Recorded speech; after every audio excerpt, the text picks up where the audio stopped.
what direction our profession is going to. Okay? So because what is the concept behind of this kind of things? What is the real thing, real biology or real physiology behind of cases presenting this kind of situation? So, in fact, the patients itself are not that hard, but sometimes the dentist make the case become harder.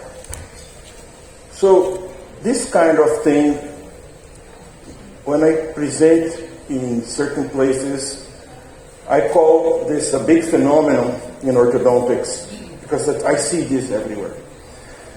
I call this a big phenomenon, and I call resinoma. Okay? What is resinoma? It's kind of resin they put on top of the crown anywhere, without any logic, without any study, with just the intention to raise the bite anyway, and that's it. So I can bone the brackets, align the teeth, and let's see what happened next. So certainly, what happened next is usually a big problem. Okay? So this is what happened. When the patient comes to me with this kind of things, the patient usually comes to me with full of trouble, TMD, orofacial pain, sometimes locked joint, sometimes the professional doesn't know what to do as next. And many of those patients come after 3, 4, 5 years of brackets. So, if you have a case that you have more than 3 years under treatment, pay attention that you did something wrong. And what wrong you did in your fail in the diagnostic. Not in the technique, not in the process of changing the wire or moving or anything you want, minuscule, whatever. This is not the technique problem. The problem is always behind the good diagnostics. So I usually say to my students that all minutes you spend, every minute you spend in good diagnostics, you save a lot of time in treatment. So waste your time diagnosing, waste your time doing a deep understanding of the patient problem. Okay? So from here, you can move. From here, you can do anything you want because you know the patient problem. But if you have a diagnostics in 5 minutes, which is now very popular in the United States, my students usually say to me that I cannot have more than 5 minutes to diagnose. Say, how can you do a diagnostic in 5 minutes? Honestly, this is absolutely impossible. So that the direction of profession is going towards to a very dangerous place. And who's going to be the teacher to teach these guys later on and how to fix those problems? The population certainly suffers. And this is the meaning of craniomandibular orthodontics. Okay? So, these things are really scare me. Okay? Really scare. Every time I receive this, it's totally nonsense. Okay? And the worst thing is that someone is teaching this to someone. Okay? So from where they're taking this kind of information to do it. So I call this a traditional orthodontics. So I usually think to myself, so what is the limit of the traditional orthodontics? What into where we can get? What is we can extract from the traditional orthodontics? Basically, is the problem like this. The traditional orthodontics is very limited in treat skeletal problems. Okay? So if the patient has a skeletal problem, the patient will stay with the same skeletal problem. Basically, the orthodontist is able to do a very nice camouflage but is not able to change the skeletal condition. It's very difficult, okay? Another thing is to understand and to treat TMD simultaneously, okay? So I recognize this in my office, and I try to find a solution for my patients about 10 years ago, and I finally understood how can I treat simultaneously a skeletal problem, a TMD, and also deliver to the patient a nice smile, which is usually they search for. But when the patient's in TMD and autofacial pain, the first thing they want is to get out of the pain. But once you remove the pain, immediately the patient starts to concern about the aesthetic. Okay? They forget the pain because this is over. Now you need to deliver the aesthetic. So aesthetic must be inside the package. Okay? This is a treatment. It's not a cosmetic. So that's what I usually see as a big problem. So in here, I would say that treat the skeletal problem, treat the TMD is a big challenge in traditional orthodontics. Very big challenge. So I'm going to use this case example here that I received also in my office. Look at this. She came to my office like this, with a retrognatic mandible. Is a beautiful girl, but someone did 4 bicuspid extraction, and she's still class 2. She's still skeletal class 2. Okay? She's still deep overbite. So, what is the idea behind remove bicuspids? Is to find space, is to align the teeth. So what is the idea behind of remove bicuspids? Are they supernumerary teeth? So it's something that we can just remove and that's it? So sometimes I think they remove 4 bicuspids, they keep the class 2, they keep the overjet, so the patient didn't become anything better, okay? And crowding.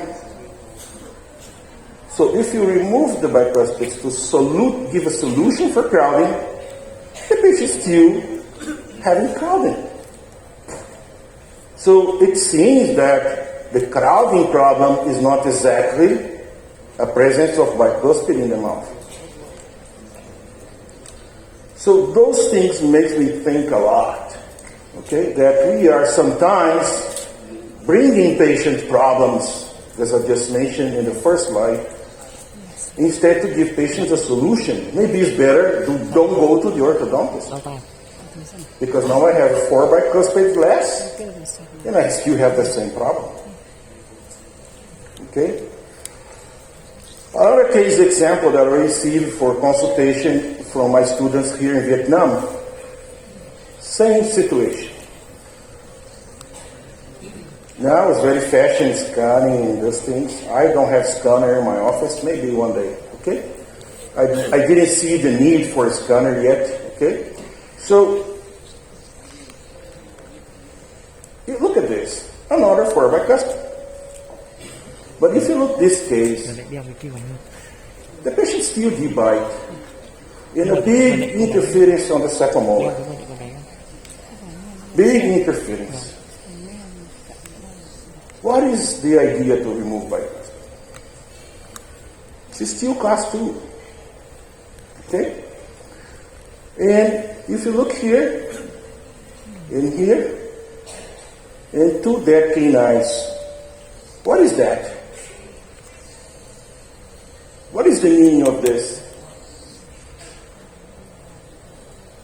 So, I removed 2 bicuspids from my patient, and now I have almost 2 second molars getting out, and 2 canines with endodontic treatment. What is this? What is the meaning behind of this? Are you giving a patient health? Certainly not. Certainly not. Okay? So,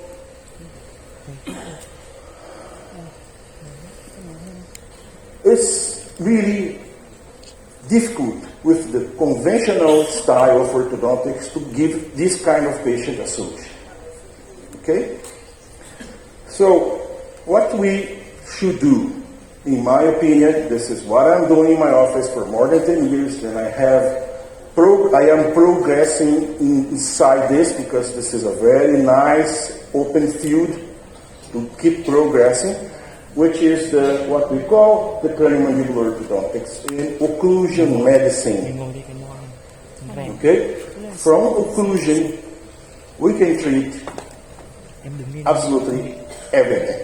Okay? So this is a concept that I learned in Vienna, and I mix with my previous knowledge, of course, that I have from many other courses I took, and also, of course, from the experience I have in my office. So basically, what do you want to do with craniomandibular orthodontics? I want to understand the point zero of the mandible.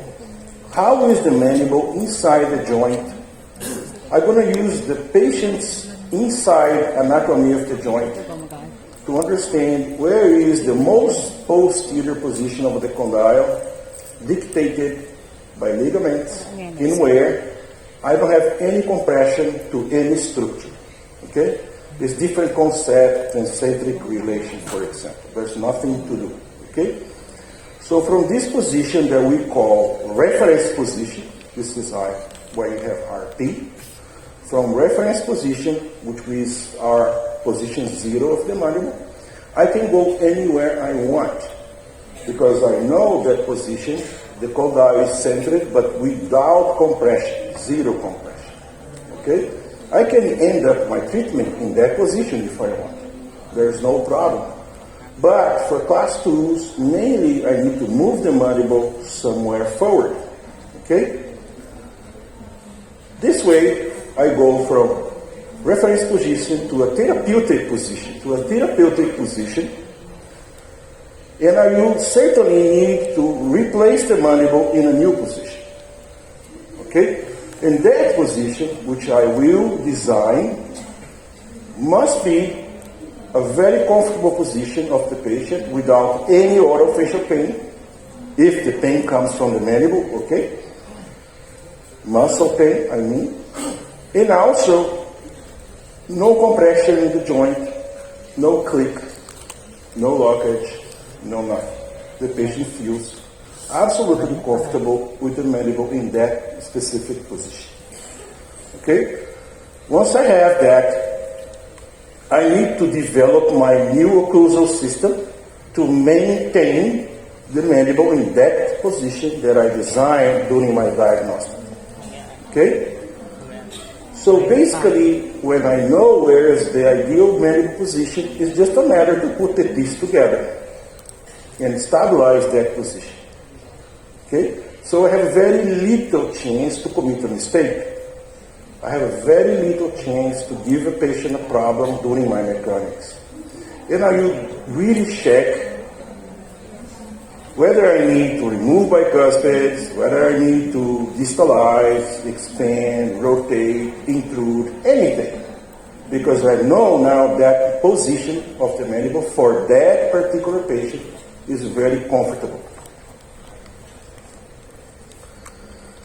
After that, you see a process adaptation of the joint. The joint starts to adapt and remodel to stabilize that new position that you design with the condyle position.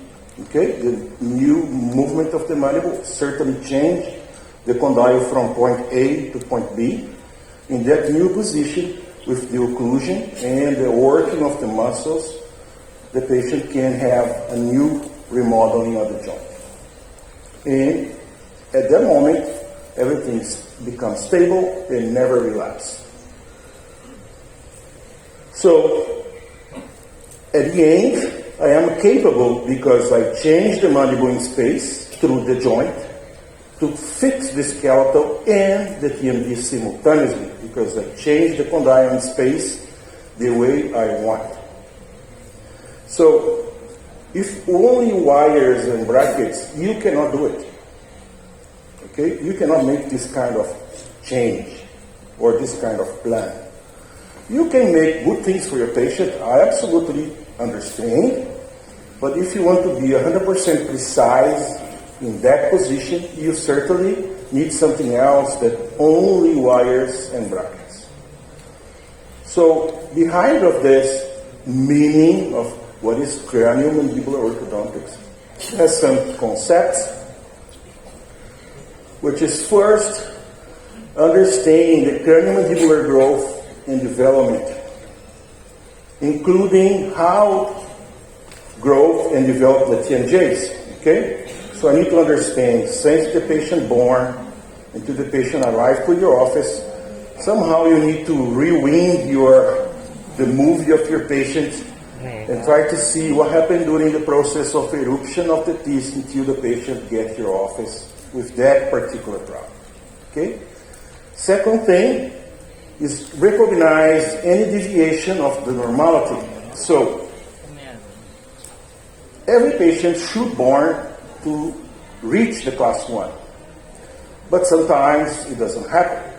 So why make the patient stay class 2? Because we all born class 2. Okay? And what made the patient over-adapt into a class 3? So this is a very important question that you need to ask yourself before even bone a bracket. You recognize the intercorrelation between teeth eruption and TMJ's formation and how happens the skull bones adaptation inside the cranial, is wrong here, mandibular system. Okay? So understand that is a very big interrelation between the eruption of the teeth and position of the bones. And during this process, all the skull bones adapt, including the joint.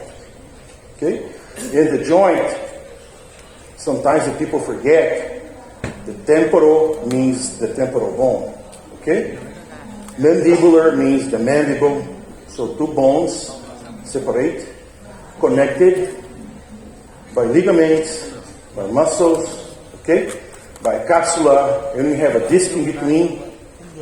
And this system connecting the skull through the temporal bone and the mandible on the condyle receive a very functional input during life. Orthodontics usually try to treat this patient as the mandible is a hinge, okay? A door hinge. This is a completely mistake. This is a big nonsense. It's completely not understanding how is the functionality of the joint, because this is not, the condyle is not screwed to the skull. Okay? It's very mobile. It's very capable to adapt. Okay? And the deep knowledge on occlusion. Why? Because once I finish and I locate the ideal mandible position, I need to create an occlusal environment to maintain that position of our patient. So it's go always through the occlusion. Okay? So if your occlusion is not good, the mandible certainly will adapt into a new position. Sometimes good, sometimes bad. I just show you two cases where the mandible are very bad adapted and what can cause to the periodontal, to the bones, and to the joints. So basically, what do we have?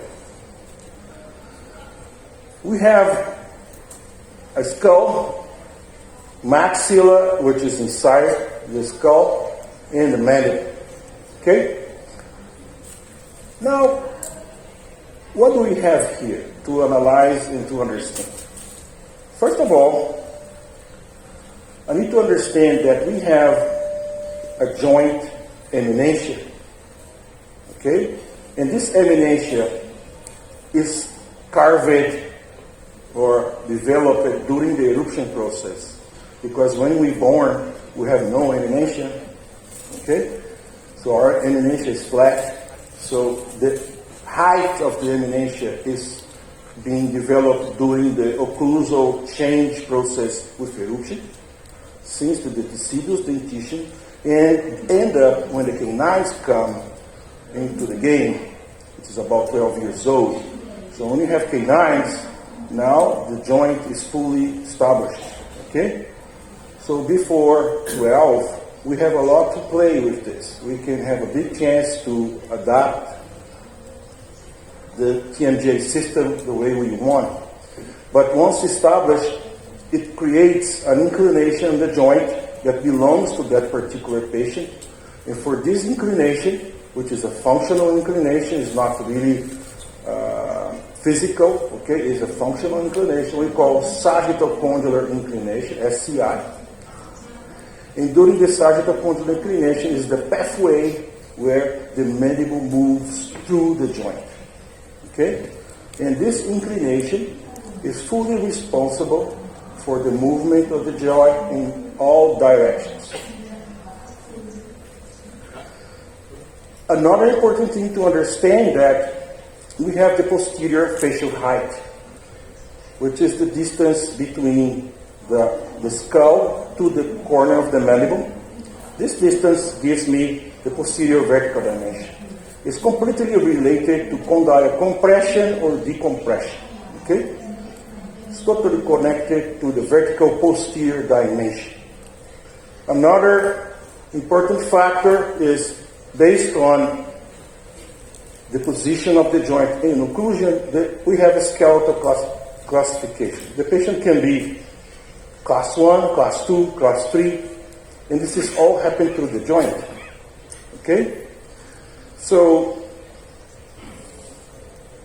the patient adapts the mandible according to the occlusal system. So, the vertical anterior dimension, which is another vertical dimension, that I can measure from exi to anterior nasal spine and exi to PM, gives me what we call lower facial height. And inside the lower facial height, we need to put the teeth. So imagine with me, if I have an environment which is the lower facial height is very, very short, how can I accommodate the teeth?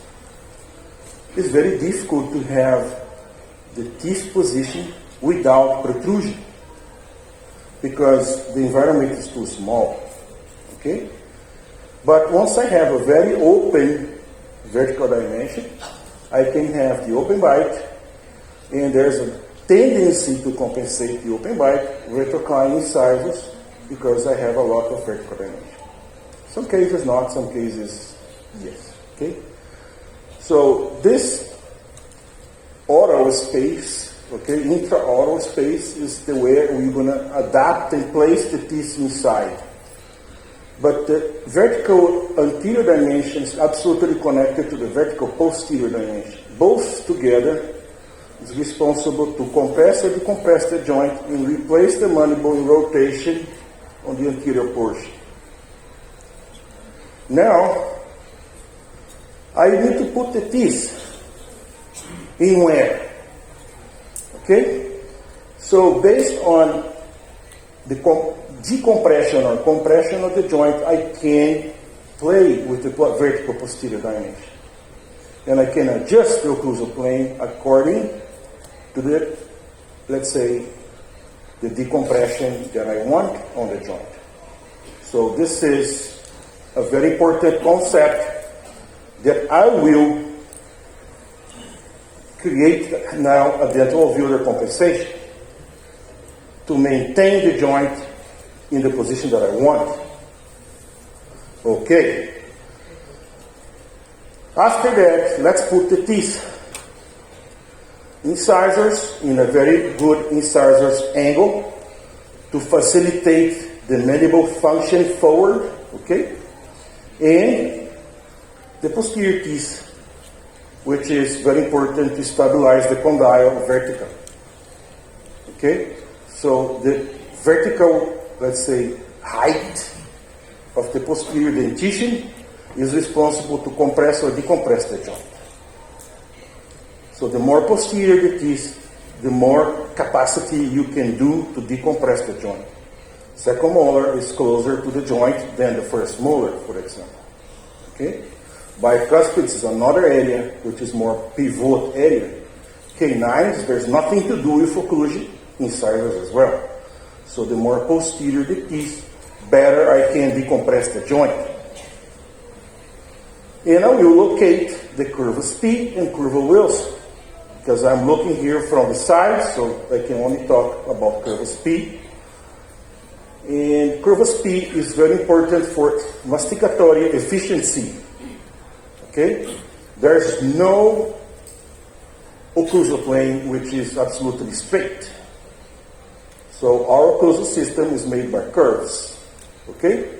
This P curve, the Wilson curve, and every single element is placed in a different angulation. Okay? All the occlusal system is made by curves. We can trace a straight line, but it's linking 2 points. But the whole system is a curve. Great. So, into orthodontic or prosthodontic treatment, implant, whatever you want to do to your patient, you need to understand this correlation.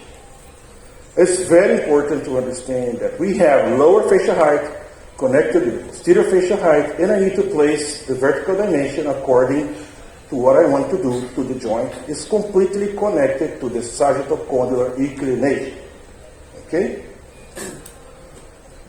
Great. So now you understand that the mandible position must pass through the joint. So as I have to adapt through the joint, if I don't know the inclination of the joint, I am in very risk to place compression to the condyle against the lamination, for example. Okay? So the more inclined the joint, more vertical dimension you need to give. Because you have the emanation to overcome. Okay? In order to place the mandible anteriorly. And you guys, you immediately go to the office now.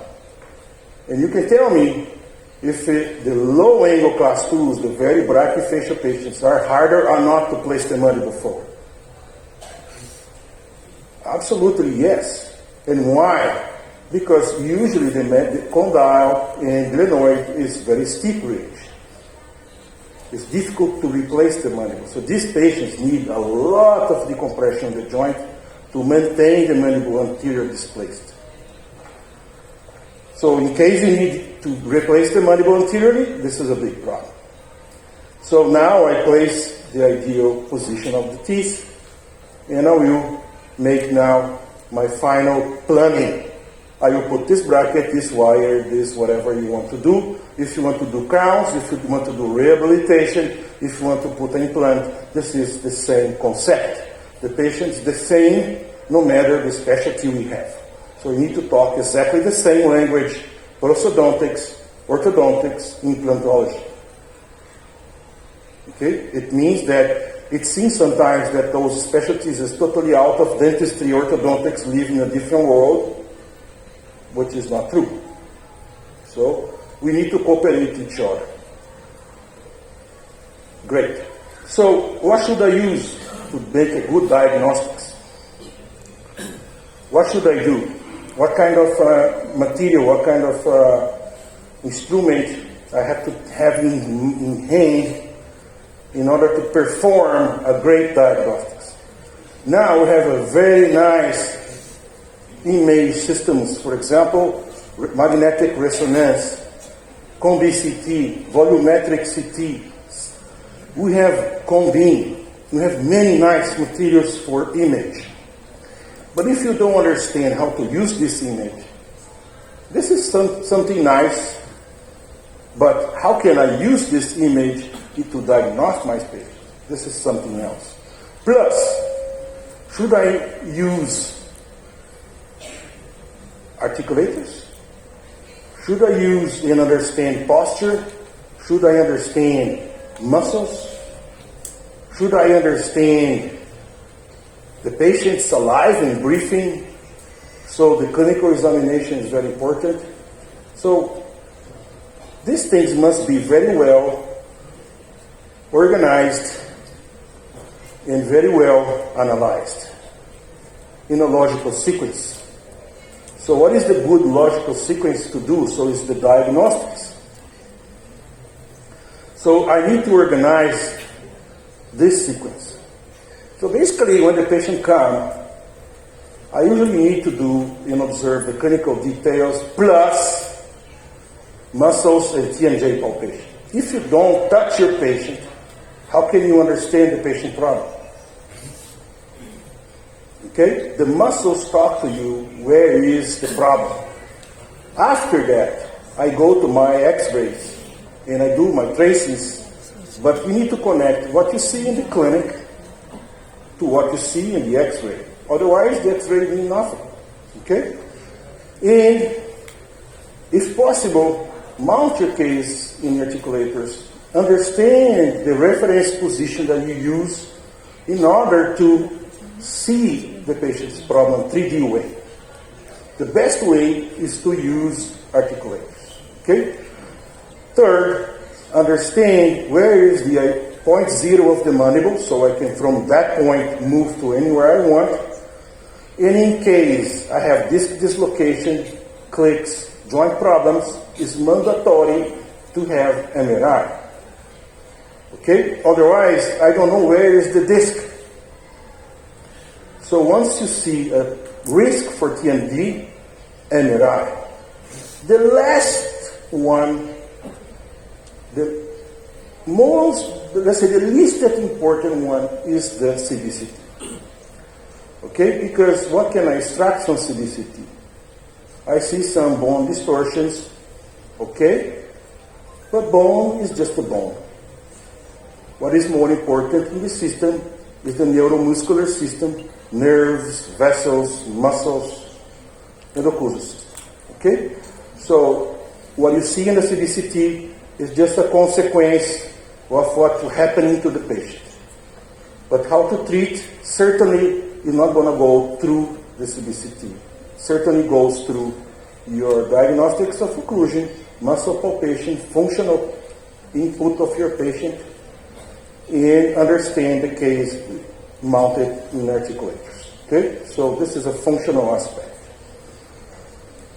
So pay attention to what the system is telling you. If you have vertical problems, lack of eruption or excess of eruption. If we have, especially in the lower arch, mesotyping of the system or the dentition is mesotypic. If I see crowding, if I see any other factor, for example, periodontal problems, abrasions, abfractions, all those things count. Okay? For example, this little kid, she came to my office at 7 years old. So what can we extract from this picture, for example? A very thick labial frenum. What is the meaning of thick labial frenum? Okay? Buccal frenums are also very evident. Lower incisors crowding. And very poor posterior eruption. So you can see there's no vertical. The crown, the clinical crown is not showing very well for a 7-year-old kid. So all those things tell me that certainly this patient is with a lack of vertical dimension. Okay? Because dental alveolar problem is completely linked to the vertical dimension. So we need to give this patient a chance to increase the vertical dimension. Crowding certainly is adaptation of the system to maintain the mandible forward. So when you see crowding, it's not a bad thing. It's a good thing. It's the way the patient can adapt with the mandible anteriorly without having any TMD problem. As best as possible. So when I go to x-rays, especially panoramic, I usually like to see what? How is the mesotyping of the posterior segment? So you can see clearly that this side here is more mesotypic than the other side. Okay? And also, I can see here that over-eruption is happening especially on the second molar. So we have two sides in different heights and different inclination. Okay? And also here, I see what? a joint compression. The shape here is not so good. Sometimes panoramic, of course, is not the ideal X-ray to observe this, but it shows you something. And you can go deeper to analyze in images, okay? And the other side is the same stuff. Here is worse because of this super mesotyping and over-eruption. So when I see frontal pictures, what should I pay attention? I should pay attention to the deviation of the Chỉnh, okay? And you see that the same thing happened in the frontal X-ray. So correlate what you see in the frontal X-ray, what you see clinical, okay? Observe the spine inclination, the cervical spine inclination. So the patient is tilted, okay? You can see both in the frontal picture and the X-ray. So this is something that the patient is really posturing. Check inclination of what? Check inclination of temporal bone. We have totally different temporal bones here, left and right side. Okay? You can see the reflection of this on the inclination of her ears. So one ear is more tipped, inclined outside than the other. And the ear follows the inclination of the temporal bone. So why is she so asymmetric? Because the occlusal system is in different heights, left and right side. Okay? So different height here and here. So we have occlusal plane canted in the frontal aspect, like this. Great. So lateral X-ray, overall talking, not really talking about tracing here. So I can check, sorry, I pressed the wrong button. I can check here the inclination of the posterior occlusal plane, okay, which is correlated to the panoramic, and you can see the amount of eruption that you have to the posterior segment. You can correlate to the mandibular plane. So all those factors shows you a lot and talk a lot about the vertical dimension, posterior vertical dimension. In here is like a summary of everything we talk, which is the posterior vertical dimension to the occlusal plane, this P curve, okay, inclination of the low incisor to the joint, and what we call the axis orbita plane, which is a little bit different than Frankfurt reference. So in blue you see Frankfurt reference, and in green what we call the axis orbita, and we need to correlate this to the anterior vertical dimension and the posterior vertical dimension. Great. Now we are ready to understand that these things can be a factor to be programmed in our treatment plan, but also inside the mouth we have many signals of overload. So all those factors are absolutely linked to overload of your occlusal system.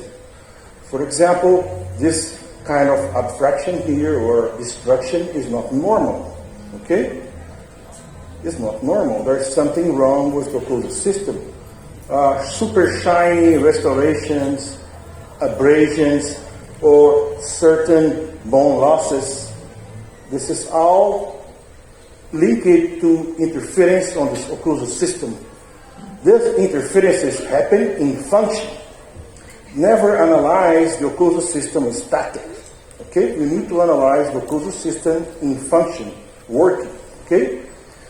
For that, it's so easy to do if I use articulators, because they kind of reproduce to us and simulate to us what's going on to the craniomandibular system.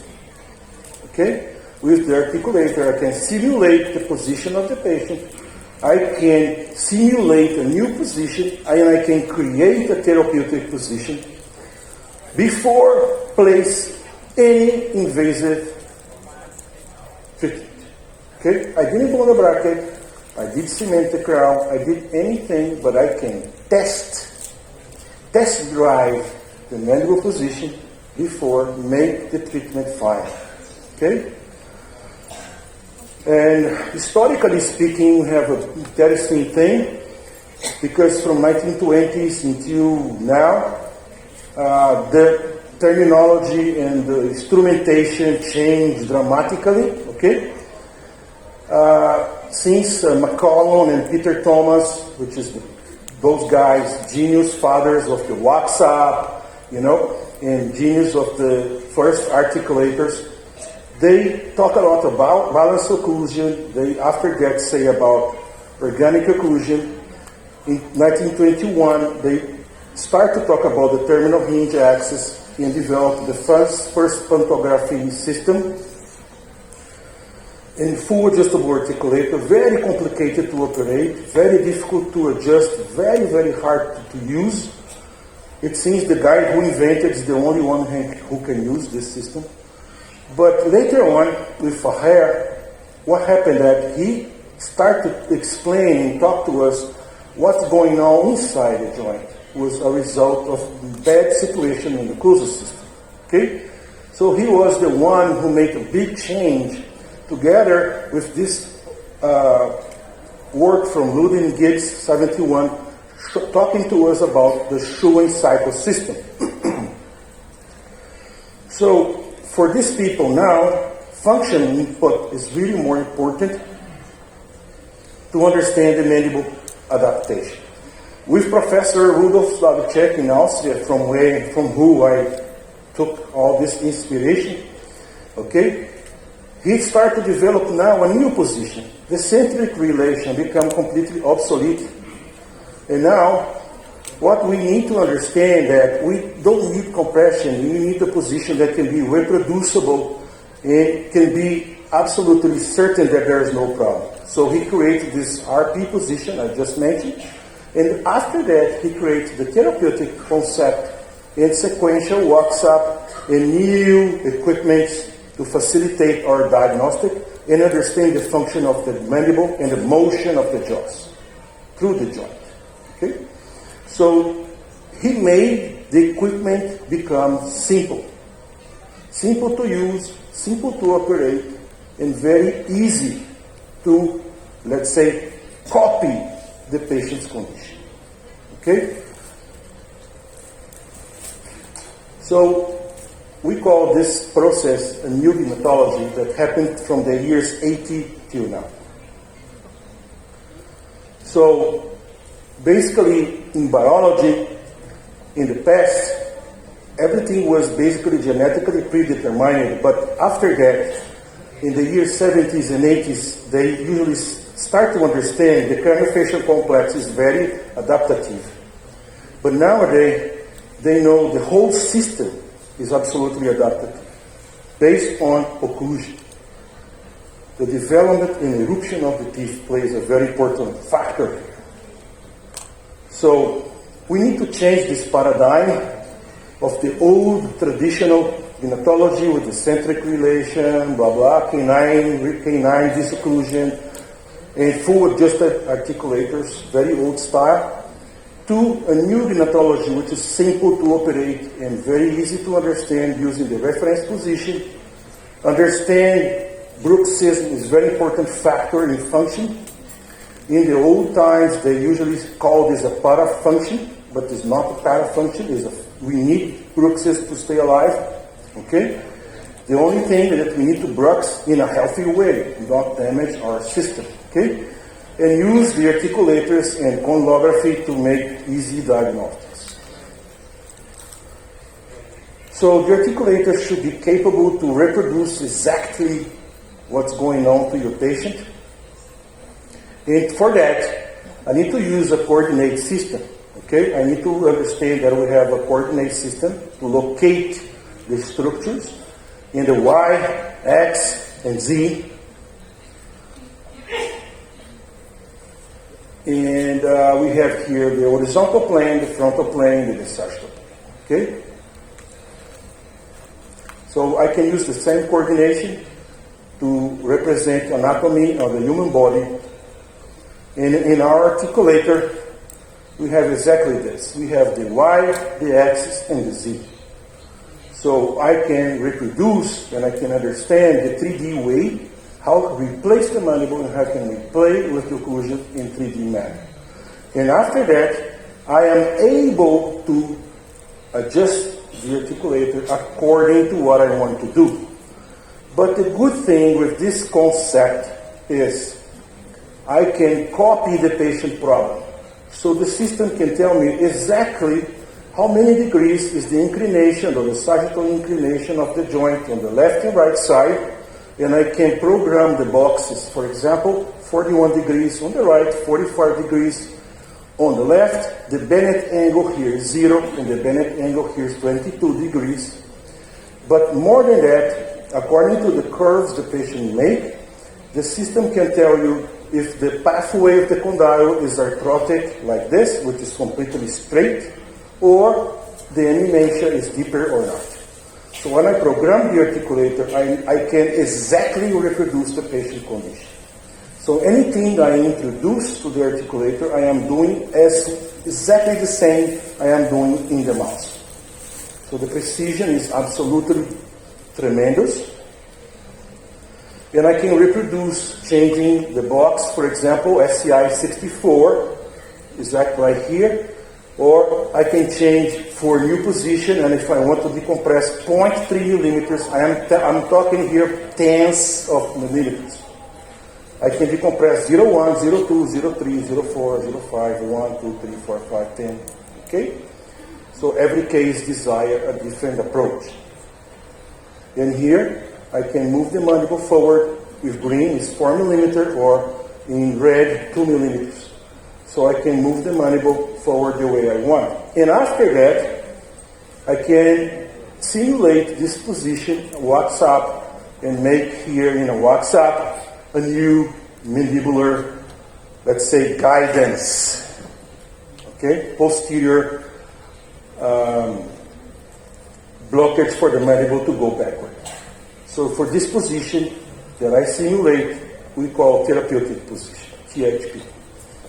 In this way, I can easily decompress a joint like this, for example, okay, which is very backward. If I want to move forward, but how many millimeters? Into what kind of pathway? This is the question.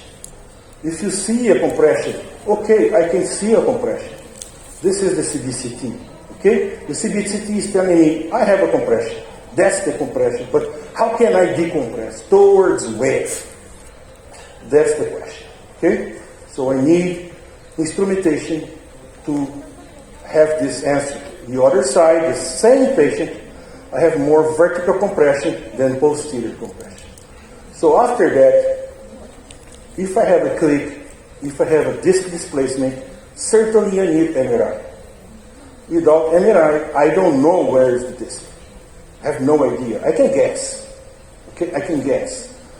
But you'll be surprised that if you guess, maybe 70% of your guessing is wrong. Okay?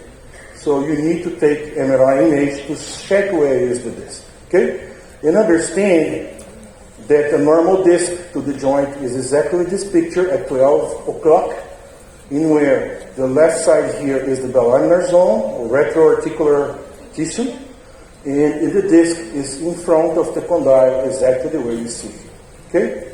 This is for a normal, let's say, mesofacial patient. When the patient is a little bit high, long face, and the inclination of the joint is a little bit flatter, the disc tends to stay a little bit backward, in which is a normal position for this kind of facial pattern. When this patient is very deep bite, the disc is usually slide anteriorly like this, and this is normal. Okay, sometimes the radiologist can tell you the disc is displaced, but it's not. Okay, because radiologist is usually a medical doctor, they don't understand this kind of stuff. Okay, so you need to have this in your brain. You need to understand the concept. After, how can I really understand? If I use this equipment gives me exactly those numbers that I was telling you. How many degrees of the fossa, how many millimeters I have the click, how many degrees I can really decompress the joint, and so on. I don't have time to go so deep here, but basically I have those curves that can talk to me a lot, what kind of joint the patient has and what kind of movement. Plus, At the end, mount my models in the precise position according to this kind of position. Where is the SCI of the patient and how is the pathway of the mandible according to the coordinate system. And this way I can see, for example, in green, which is the axis orbital plane, that the condylography can do compared to what we have on left and right side. Okay? So two different inclinations. So I have one axis orbital plane for the left, one axis orbital plane for the right side. I can use that reference to my tracing, so I can also put the inclination of the joint inside my tracing, and I can make my cephalometric analysis based on the inclination of the joint. So all those cephalometric factors are adapted to the patient joint condition. Okay? So after that, I am able to simulate a VTO position for the mandible according to the cephalometrics and the joint inclination. So now I have a super precision position to design my plan. In this way, it's kind of art of navigation. If I know where I am, okay, I know where I can go. So this is basic in navigation. If I want to go somewhere, first thing that I need to know is where I am. Okay? If I want to go from this position that I am now here to Saigon, first thing that I should know is where I am. What is my coordinate system to tell me where I am? Now I can understand where is Saigon. But if I don't know where I am, I cannot go anywhere. My GPS becomes lost. Okay? So my coordinate system is fail completely. The Professor Slavicek was a very great sail guy. He has his own boat, so he always correlates this to the sailing. And if you know where you are, it's easy to define where you are going. So my diagnostics pass through therapeutic position, compensatory mechanism that I will create, and compensatory mechanism can be articular compensation, can be vertical compensation, or just a dental viewer compensation. Okay? Wonderful. I must know the mobility of the joints and understand the mandible is a unique bone. Everything you do on the right side certainly happens something on the left. It's impossible to move only the right side. Always the left side will also move. So you need to understand how this bone moves three-dimensionally on the left and right side. So it's really important to understand before you design your ideal closure system. If you will fix the patient problem with prosto, with ortho, implant, or everything together, doesn't matter. We are here to treat the patient. Okay? No matter the patient problem. So this is a prosthodontic approach for a kind of problem. Sometimes we need to do orthodontics and finish my treatment with prosto.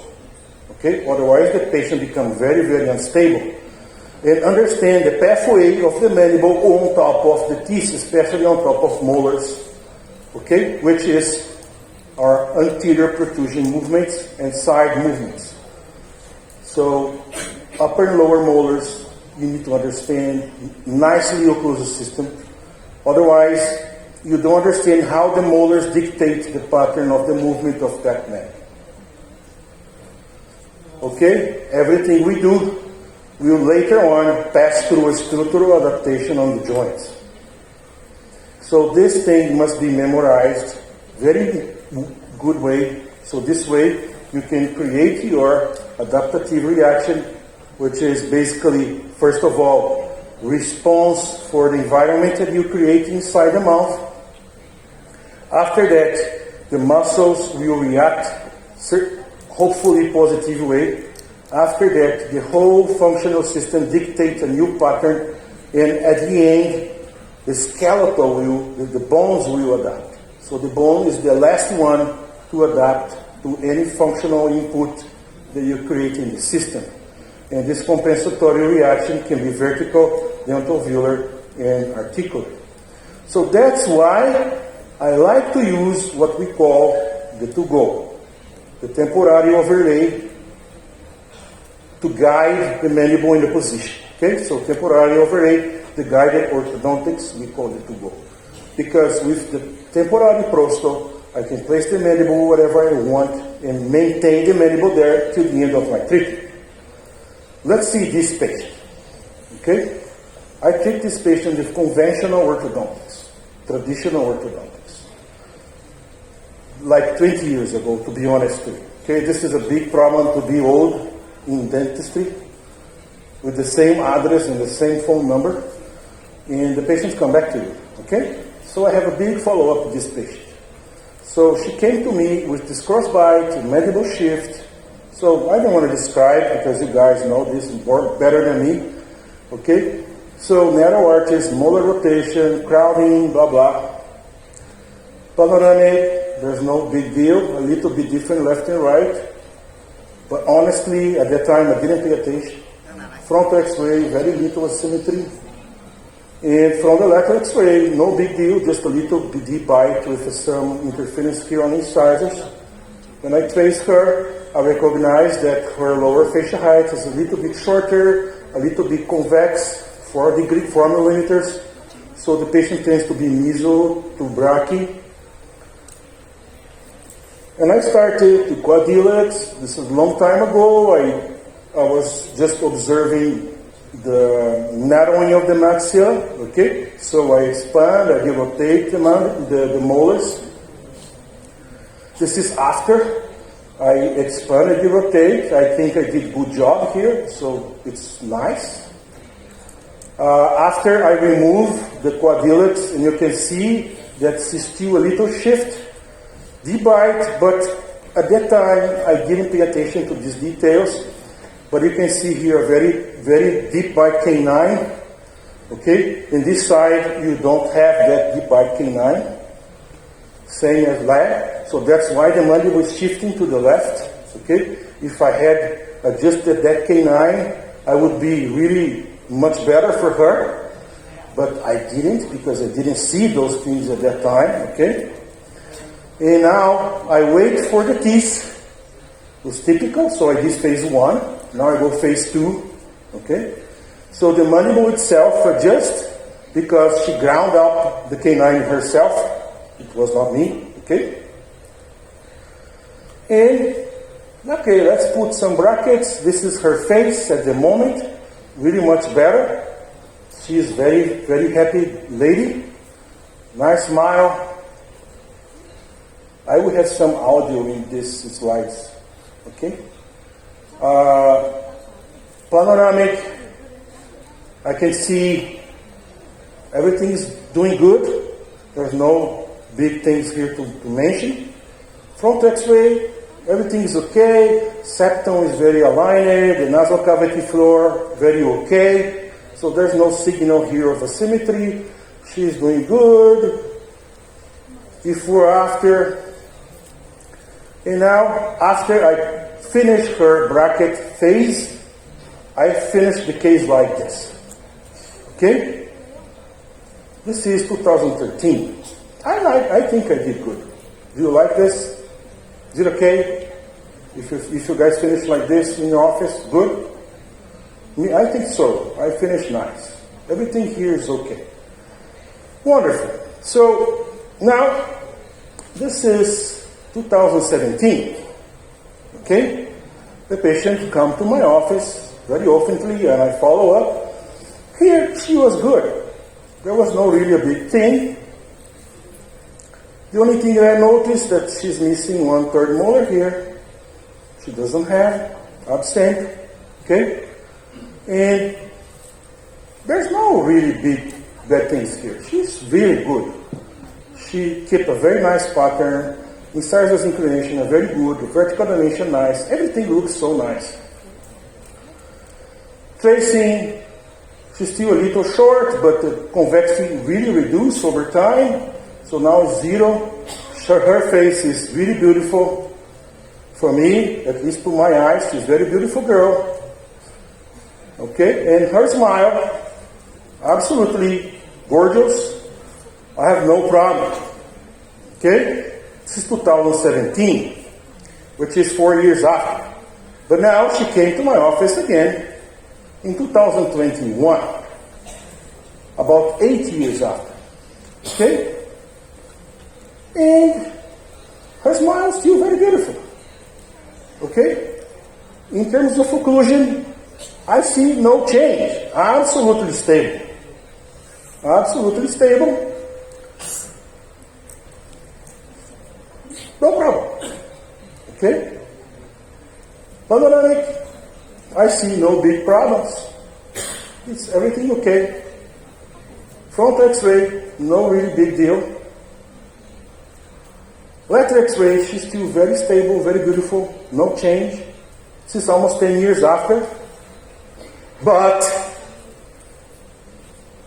if I go to a congress and show you all this sequence, you're going to say, "Whoa, doctor, you are so good, huh? 10 years stable." But she has this problem. I cannot hear the sound. Let me see if I can. There's a big, big, loud click on her right joint. And she cannot open straight. Anyway, it's not reproducing the sound, but I can make the sound for you. Crack! Crack! It's very loud. Super loud. And now, what should I do? Everything's so beautiful. I can't see anything in the X-rays. In her occlusal system, everything okay. What can I do for helping her? And she come to me and say, "Doctor, I only believe in you to treat me. What can you do to help me?" If you see her bite, midline is totally matching. There's no evident problem. But when I take her MRI, the disc is in front, on the right joint. Totally in front. And you can see the disc is bent. When she opened, the disc fold. When she pushed more to open, the disc slide back and you see a very loud click. So, if I only move the mandible forward, I will just push the disc forward. How can I catch back the disc? The only way is I give her extra vertical dimension. So the disc can go on top of the condyle. Just move forward is not enough. But to get the ideal vertical dimension, I need to know her SCI. Otherwise, I don't know if I will compress her joint. So I need to extrude the condyle following her normal pathway. If I incline the joint a little bit up or a little bit back, I don't catch the disc. So, when I mount her case, sorry for the quality of my models, this is on the pandemic. There was no plaster in Brazil. It was the only one I could have. Okay, it was terrible at that moment. And after this is her RP position.